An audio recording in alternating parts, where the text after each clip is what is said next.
All right, South Carolina holds their pro day in front of several GMs, scouts, and more today on campus. And baseball wins their midweek game against College of Charleston. First win against them since 2018. We talk about that and who made themselves some money before the NFL draft.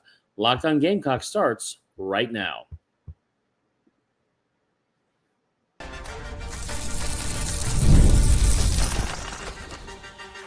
You are Locked On Gamecocks, your daily podcast on the South Carolina Gamecocks, part of the Locked On Podcast Network, your team every day. What's up, guys? Welcome into Locked On Gamecocks. I am your host, Chris Marler, and we got a good one for you. We had Pro Day today at South Carolina, and it was a good day for a number of reasons, which we will get into here shortly. But first, I want to say thank you to everyone making Locked On Gamecocks your first listen each and every day. Shout out to our everydayers. Remember, we're a free and available podcast wherever you get your podcasts, as well as on YouTube, part of the Locked On Podcast Network, your team every day. Now, today's episode is brought to you by a new friend, and it's brought to you by our friends at Monarch Money. Take control of your finances with Monarch Money. Use code LOCKEDONCollege at monarchmoney.com for 50% off your first year. Now, like I said, we have a good episode for you today. It'll be an interesting episode because my girlfriend just started the dishwasher. I don't know why we didn't wait 30 minutes for that, but that'll be something we'll talk about off air. Okay, we'll talk about it off air. We're going to get it worked out. Anyway.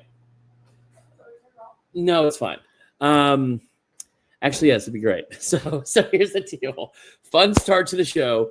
And we have a good show. I told you this week what the plan was going to be was we talk about stuff on a daily episode, and then we were also going to have a after post game episode with baseball, who has 4 games this week. 3 they won today against College of Charleston, and 3 this weekend against Arkansas, as well as women's basketball this weekend. Now, before we get into the baseball stuff, I want to talk about football because it's a big day, and it's a big day for a number of reasons. I don't think I'm making a stretch when I say this. I really don't.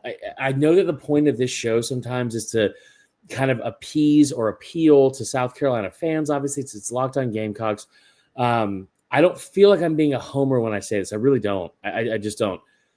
With what happened today at Pro Day, what happened at Senior Bowl, what happened at the NFL Combine, I don't think South Carolina is now moved into this upper echelon of, Bama's going to put like Bama, Georgia, Ohio State. There's so many programs, not so many, but there's programs like that when it comes to NFL draft time where you start getting to the later rounds and you start putting on some game tape of players. And it's like, well, if it's between a lower level guy from like a group of 5 school or a D2 school or whatever in late in the rounds and a guy that's from Bama or Georgia, Ohio State, we're going to take one of those guys every time because clearly they were good enough to play that program. That's good enough for us, and we'll see what we get with them, especially in the later rounds of the NFL draft. I don't think South Carolina is at that level by any means. I say that to also say this. I don't think there's a school in the country that did more for themselves in terms of holy blank. That program has put out some really good talent, developed some really good talent, and now moving forward, we're going to go invest more time into finding and resources into finding talent from that program. I don't know if that sounds too broad or if that's but those schools that I listed off, Bama, Georgia, Ohio State, a lot of those programs just kind of get this benefit of the doubt because they've been so good for so long. It's like, yeah, you're going to get athletes when you go there. I don't think that has ever been the idea or the perception or the optics that have surrounded this program. But now there's so many players from this program this year that have wowed us. Nick Eamon-Warry at the Combine. You could argue, and I don't think it's even up for really debate. He won the Combine. He had the best Combine of anybody. 6'3", 220, ran a 4.38, broad jump over 11 feet, vertical over 40 inches. I told you the numbers. We did the show on it. Those are numbers that have never happened in the history of the Combine for his position. He did such a good job at the Combine it was the best performance at anyone at his position in the history of the relative athletic score dating back to 1988. On top of that, he was such a freak for that specific group. They took his metrics and his numbers and then applied it to other positions just to see how big or see where he would have ranked. He ranked first overall for linebackers all time. He would have ranked third all time for receivers. He was on a list where it's like only him and Megatron had those physical attributes and those performance numbers at the combine. Like that was what Eamon Rory did. TJ Sanders, obviously at the Senior Bowl, Kyle Kennard during the season. And now you got a pro day. And one of the things that sucked, because it was like, listen, you had 11 players that were invited to the combine, right? That was one of the 4 highest of any, or maybe it's like a top 5 of any school in the country. It was you, Ole Miss, Georgia had 14, I think Texas had a bunch, and Ohio State had a bunch. You put 11 guys in Indianapolis, and I remember saying this when it happened. Man, that kind of sucks, because like you feel like you should have had more. Like Debo Williams didn't get invited, Kai Kroger didn't get invited. Like what? like how does that happen? So for those guys to get a shot today, it was really impressive. Now, who made themselves some money? I think the first thing I want to talk about is this. The performance of these kids, or grown men, I guess, during the events of the pro day, which are similar to the combine. So you did the broad jump, the vert, they ran the 40, shuttle drill. They took their 40 time, their 10-yard split, and their 20 yards split as well. And they also did 225 on the bench press, which keep that in mind, put in your back pocket, because that was wild. That was wild to see. I think that like the strength and conditioning, the coaching, and like just what's the best way to put this? Like the strength, the physicality, and the athleticism that has been developed from these players. Not like even Rory's a freak athlete. He developed at South Carolina, and some of these other guys are the same. You just look at it and you're like, my God, that's unlike most places. That is it. It felt like, and I'm not putting on the same level, but it's like you would see kids from Georgia's program that came out a couple of years ago, and it's like, oh my God, this guy did how many reps on the bench? He ran what in the 40 at that size? Like Bama was like more sheer numbers that they put into the combine, into the draft. But guys, some of the numbers that these kids put up, which is such a testament to your development, and especially in your strength and conditioning program and making you the peak athlete you can be, it's insane. Now, who made themselves the most money today? Dalevon Campbell. Step right up. Still haven't learned to say your name correctly, and I apologize for that. But step right up. Nearly 6'3". He was 6'2" and 7/8, 220 pounds, 32-inch arms, nearly 10-inch hands. Wingspan, a little bit to be desired there, 77 and 5/8, whatever. But a kid that's basically 6'3", 220. You saw the video go viral on social media, or I hope you saw it, where you had the team that was looking at the unofficial times of what he could have run, and a lot of it was in the 4.3s for the unofficial. The official 40 time, a 4.43, a 10-yard split of 1.51. That is unbelievable. Of 1.51. Let's see here. He ran a 4.43 at that size. He benched 225 17 times. He had a broad jump of 10.5 and a vert of 35. Now, the broad jump leaves a little bit to be desired in terms of overall distance, but 10.5 is obviously nothing to like shake your head at. That's still really, really good. That kid made himself some money today. The other one, that this is a no-brainer, and it pissed me off when it happens, because it's not even just the fact that it's like, listen, I don't think Debo Williams is going to go into the league and be a day one NFL starter or even a Pro Bowl or somebody maybe doesn't even stick. But if you tell me that Debo Williams isn't a professional football player after being an all-SEC linebacker for that many years in this league, if you're telling me that he's undersized, fine. His 40 times sucked. He's a middle linebacker. He's a thumper. He's going to come down in short yardage situations and stuff the run, all that kind of stuff. Didn't have the greatest senior season. But the fact that he didn't get invited to the combine is so stupid to me. And it still pisses me off to this day. Now, his numbers weren't great. Broad jump, 9.4. That's not great. Okay, it's not great. 9.4 is not ideal. Ran a 4.87 40, not great. Now, the split on that was only 1.62. Let's be clear about that. The split was like 1.62. So if you're talking about a 10-yard split, getting out of the gates, he's not going to be a sideline guy. He is not going to be that. He's not going to be Demetrius Knight. We already knew that about him. Not the biggest dude, 6 feet, just barely over 6 feet, 225. But 32 reps on bench, I think that when you see that number, that would have been the highest for any linebacker that went to the combine. 32 reps. Oh, by the way, when I talk about like your program itself and the strength numbers that you put up and the athleticism numbers you put up, I already told you about Eamon Warrior and all these other guys that got to go to Indy. How about Juju McDowell doing 27 reps on bench? How about Juju McDowell at 5'7", 182 pounds, doing 27 reps at 225? That'll land you on a roster. That'll get you invited to camp. I don't know if you're going to play in the NFL. I don't think you're going to get drafted for either of those guys, but that'll get you invited on and put on a roster. That'll get you in a preseason football game. I mean, so it's unbelievable. And I pray that it's not a 1-year thing. I pray that it's not something that is like, man, that team was awesome. And I don't want to talk about this team the same way that we talked about those 2010 to 2014 teams. I don't. I don't want to sit here and look at one day and be like, man, God, it was so awesome when they had DJ Swearinger. God, it was so awesome when Stephon Gilmore was here.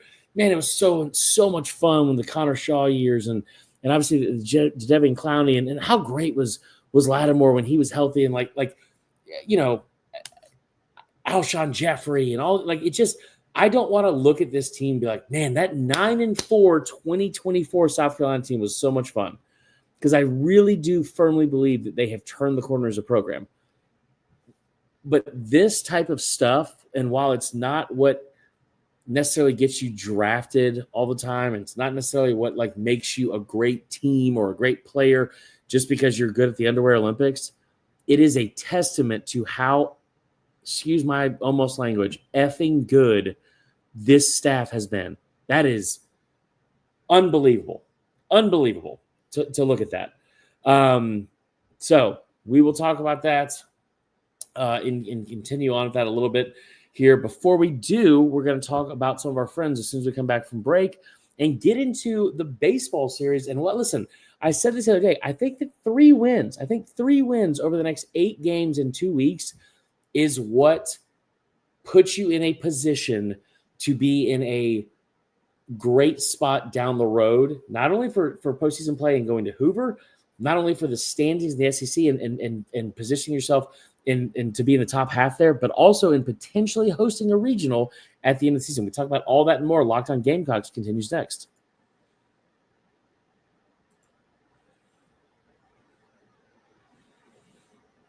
All right, welcome back to Locked On Gamecocks.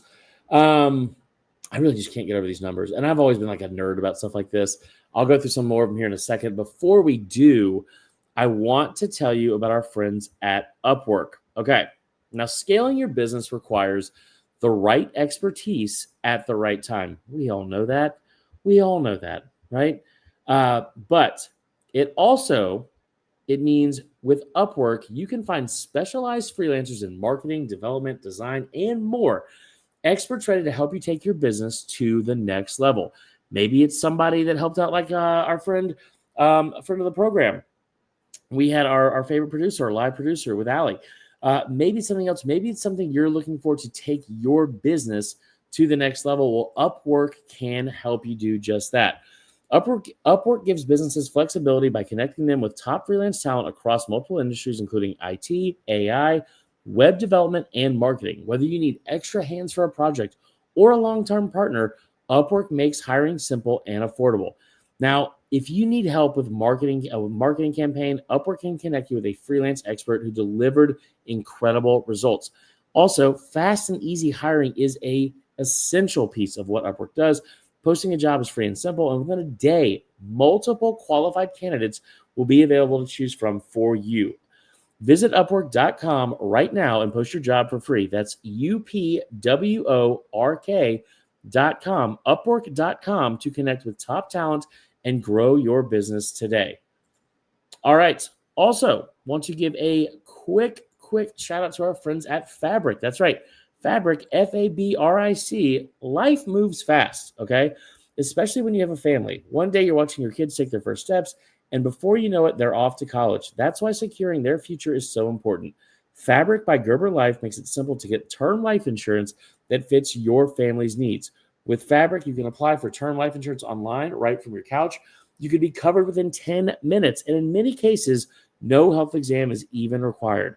Now, I will tell you, you can get $1 million in coverage for less than $1 a day, so protecting your loved ones doesn't have to break the bank. Join the thousands of parents who trust Fabric to help protect their families. Apply today in just minutes at meetfabric.com/lockedoncollege. That's meetfabric.com/lockedoncollege. Policies issued by Western Southern Life Assurance Company. Not available in certain states. Prices subject to underwriting and health questions. There you go. All right. Let's get back to the show. And it's already been a long one. Shocking, I've been a little bit long-winded on this one. I'm so blown away. I want to tell you just a couple other highlights here. And Mike Yuba was talking about this. I believe I said that name right. I have been dreading saying his name. He just followed me back on Twitter, which is a huge feather in my cap because he does tremendous work over there at Gamecocks Central, I believe. He brought this up, and this is where some of the stuff he saw online from Pro Day, I think he was out there. Just the numbers itself, the numbers themselves, it's just like I said, when you look at Debo Williams at 32 reps, and that would have been like the highest for any linebacker. Juju McDowell, 27 reps, would have been the highest for any running back. Ben Martin Scott, not the best day, ran a 4.53 shuttle, but didn't participate in the 40, which is kind of interesting. I think that might be because the 40 might have been disappointing. I thought Rashawn Lee did okay. He had a 1.72 split on his during his 40-yard dash for the 5.12 40. Listen, at 6'3", 304, having a 1.72 split is really, really good. Another guy that made himself some money today, Gilbert Edmond. Now, he weighed in at 6'4", 253. The arm length, not super long, 32 5/8, not super long.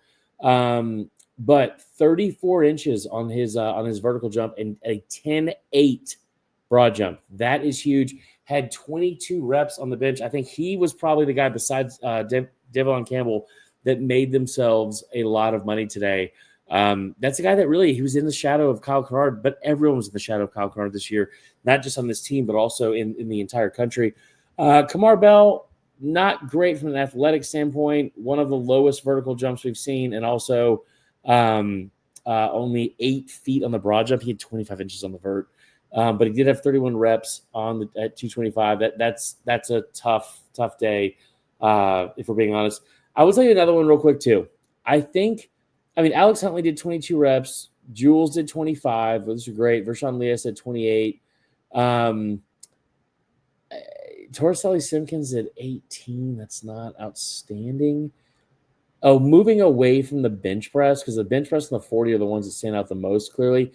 Gage Larvadain, only 5'8" and 3/4 inches. So a shade under 5'9", 171 yards. But he did run a 4.45, official 4.45 40. Thought that was really, really impressive. A 10-foot broad jump.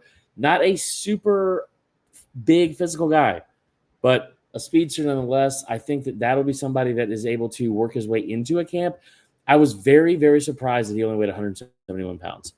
That is, you've had time to put on weight. Now, I will say this. If you put on 14 pounds to get yourself up to 185, which would be ideal at that size, and it takes away from your speed, so you're running that 4.45 ends up being reversed, and it's a 4.54. Having that 4 right after the period in his 40-yard dash time is the most important thing. So that is all from today's Pro Day. Now, before we get into the baseball stuff, I do want to say one quick word about our friends at Monarch Money. Now, Monarch Money, you get started about, we talk about them in the opening. You ever check your bank account and wonder, where did all my money go? Between dining out, online shopping, entertainment, it's easy to lose track. That's where Monarch Money comes in, your personal CFO giving you full visibility and control over your finances. Monarch Money isn't just a budgeting app. It's a complete financial command center. You can track all your accounts, investments, and spending in one place, so you stop just managing your money and start building wealth. When I started using Monarch, I realized just how much spending on food delivery, oh my gosh, all the time. I realized exactly how much I was spending there, Instacart, all those kind of things. Now I budget smarter and I save more. Also, it's an all-in-one convenience. So instead of juggling multiple apps, figuring out credit, figuring out your savings, figuring out checking, all that kind of stuff, you can use Monarch to check your finances, track spending, and even plan long-term goals. Now, managing money with your partner is smoother than ever. You can track shared and personal accounts, set goals, and stay on the same page without stress. Unless she starts the dishwasher during your show, that's the only stress you're going to have. You will have none with Monarch Money. Take control of your finances with Monarch Money. Use code LOCKEDONCollege at monarchmoney.com for 50% off your first year. That's monarchmoney.com, code LOCKEDONCollege for half off your first year. All right, we'll be right back with the finale of today's show, talking about the baseball win and why I think it's a very, very important step in the right direction going into this weekend.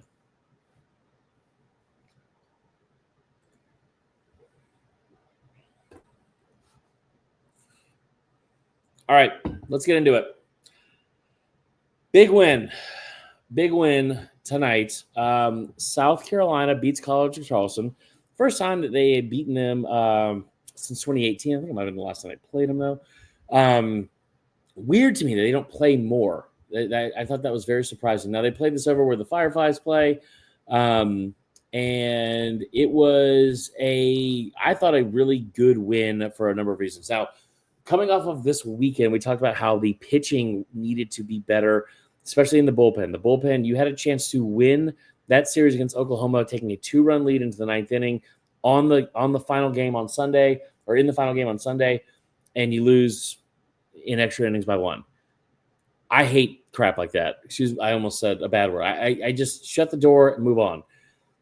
The pitching today, I told you that when you bookended that weekend against Oklahoma, where you had the very first game on Friday where you gave up 4 runs in the top of the first, then in the closing 2 innings of the Sunday finale for Game 3, you gave up 3 runs.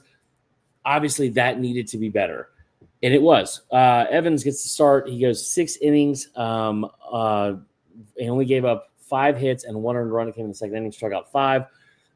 Also, the fact that he threw 51 strikes and 84 pitches. Anytime you're right around 63%, 62, that actually might be like 61.4% or something like that. I don't know. Of strikes. That's a really, really good outing. Now, the bullpen had its issues. You come out in the 7th and you have a 1-1 tie game. You give up 2 runs without recording an out. Not ideal, obviously. That was only on 7 pitches. That sucks. But you have to credit this offense, because in a day where you only had 7 hits, being able to scratch across 3 runs in an immediate response. I say this all the time. My college coach used to say this to me constantly, or to our pitching staff. When you put up a crooked number on offense, when you go back out there on the mound, you better put up a 0. Like, you better put up a 0. If you just put up a crooked number, meaning anything over 1, you better go back out there and put up a 0. And it is so frustrating seeing the offense come to life and then in the pitching staff immediately give up those runs. Now, South Carolina didn't do that today. College of Charleston did, and you forced that because you're down 3-1 in the 7th, and it could have easily been a situation of thinking, oh, here we go again. Not been the best late inning team to start the season, but you go in, you get 3 runs in the bottom of the 7th. Again, you only had 7 hits all day, and you got 3 runs, 3 of your 4 runs in the bottom of that inning. Didn't allow anything else the rest of the way. I thought, I'm sure I'm going to say this wrong, but Marlette comes in, closes the door on him, comes in with inherits a base runner on second. I don't know if it was a hit or what happened, but you end up having first and third with 2 outs in the 8th inning. He gets the last out there, then goes back to the top of the 9th. No one gets on base. You go 1, 2, 3. You close the door. He goes 1 1/3, strikes out 3, and has himself a fantastic close. That's what you need to do. Like in the very next game, your first game out after blowing that lead against Oklahoma, you come back out, you shut the door, and you win yourself a ball game, and you get yourself into a good spot heading into the weekend at Arkansas, which is going to be a tough stretch. Now, here's the other thing too. I thought from a pitching standpoint, you held their 1 through 4 hitters to 0 of 16 with 7 strikeouts. That's about as great as you can be from a staff. You did give up 10. You gave up 10 hits, but at the top of that lineup, 1 through 4, they went a combined 0 of 16 with 7 strikeouts. That is phenomenal work. You did issue 4 walks. You also got 5 walks of your own, and you struck out 12 on the night. Phenomenal job. Way to answer. Way to bounce back. One of the best things you can do as a baseball team in college. And it's very difficult to do. I think we did it one year, my sophomore year, when we won. I think we won like 53 games that year. We didn't have a back-to-back loss. It's almost impossible to do in this league. But if you can avoid back-to-back losses, avoid losing streaks, it is such a huge deal, especially late. And from a confidence standpoint, to not let things get sideways, because as we all know, baseball is a game of streaks, and it's a game of failure. So it's sometimes you need to get in a game like this, pick yourself up the mat. It's also good they won a close one. We've seen the offense be able to bury teams early and put up a bunch of runs. That's how you won the game against Oklahoma on Saturday. I think it was like an 11-5 or a 12-5 win or whatever it is, 11-6. That's exactly what you need. All right. We got either a fire drill or cookies going off in the oven. I don't know. Either way, it's the end of today's show. Make sure you tune in tomorrow. We'll have another episode as well. I appreciate you guys. Thanks for tuning in to Locked On Gamecocks, and we will see y'all then. Go Cox. Cookies?